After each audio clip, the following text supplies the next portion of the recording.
RG Kar medical কলেজে চিকিৎসককে ধর্ষণ খুনের ঘটনা সেই তদন্তে এবার সিবিআই দপ্তরে ডাক পড়ল ডিওয়াইএফআই নেত্রী মীনাক্ষী মুখোপাধ্যায়। আজ সকাল 11টায় তাঁকে ডেকে পাঠানো হয়েছে। 9 আগস্ট আরজিকর হাসপাতাল থেকে চিকিৎসকের দেহ বার করার সময় সববাহী গাড়ি আজকে বিক্ষোভ দেখানো হয়েছিল। কেন্দ্রীয় এজেন্সি দাবি করছে যে ছবিতে মীনাক্ষী মুখোপাধ্যায়কে দেখা গিয়েছিল, আর সেই সূত্রে ডিওয়াইএফআই নেত্রীকে ডেকে জিজ্ঞাসাবাদ করে তার বয়ান রেকর্ড করতে চাইছেন সিবিআই আধিকারিকরা। ডিওয়াইএফআই নেত্রী মীনাক্ষী মুখোপাধ্যায় আজ সকাল 11টায় তাঁকে সিবিআই দপ্তরে ডেকে পাঠানো হয়েছে।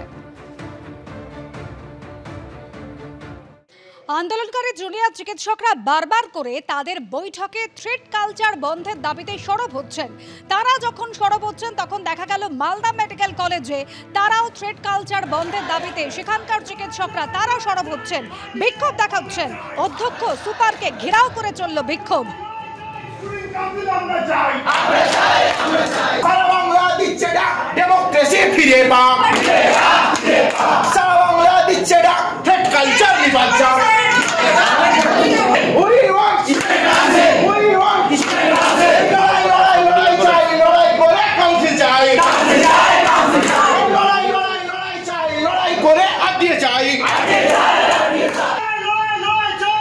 প্রতিটা কলেজে আগে যখন পিএমসিপি ইউনিট ছিল, আগে যখন একটা ইউনিটে আধিপত্য ছিল, তখন থ্রেড কালচার চালিয়ে ছাত্রদের একাংশকে চরম নির্যাতন করা হয়েছে।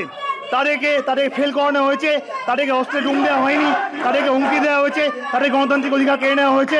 বাংলার প্রতিটা মেডিকেল কলেজে এটাই ছিল সার্বিক চিত্র। থ্রেড কালচারের বিরুদ্ধে আমাদের বিদ্রোহ আসলে পক্ষপাতিত্বের প্রতি বিদ্রোহ। আমাদের অথরিটির কাছে একটাই প্রস্তাব যে আপনারা আমাদের এই গণতান্ত্রিক দাবিটিকে লিখিত মান্যতা দিন, যে আমরা একটা গণতান্ত্রিক স্টুডেন্ট কাউন্সিল চাই, আমরা একটা গণতান্ত্রিক আরডিএ চাই। এটা আমরা বলছি যে আপনারা আমাদের তরফ থেকে একটা লিখিত মান্যতা দিন।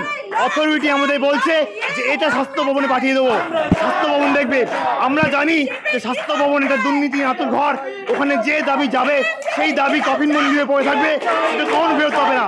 অতএব আমাদের দাবি অথরিটিকে আজ এখানেই আমাদের যে গণতান্ত্রিক দাবি সেটাকে লিখিত মান্যতা দিতে হবে, এবং যদি না দেয় আমরা এখানে নড়বো না, আমরা এখানেই থাকবো। যদি অথরিটিকে যেতে হয় আমাদের গায়ের উপর দিয়ে মারিয়ে যেতে হবে। কলেজ কাউন্সিল মিটিংয়ে সিদ্ধান্ত নিয়েছি যে এই ধরনের থ্রেড বা কোনো কালচারে আমরা জিরো টলারেন্স দেখাবো, আমরা যথাযথ ব্যবস্থা নেব, কিন্তু আমরা এখনও কমপ্লেন পাইনি। আর দ্বিতীয়ত কলেজ কাউন্সিলে যেটা ওরা বলছে কলেজ ইউজি স্টুডেন্ট কাউন্সিল তৈরি, সেই বিষয়টা আমরা ঊর্ধ্বতন কর্তৃপক্ষের কাছে আবেদন করব। স্টুডেন্টস ইউনিয়ন বা কাউন্সিল কিছু এখন নেই, এখানে কিছু নেই, সেটা ফরমেশন করতে গেলে আমার ঊর্ধ্বতন কর্তৃপক্ষের অনুমতি লাগবে।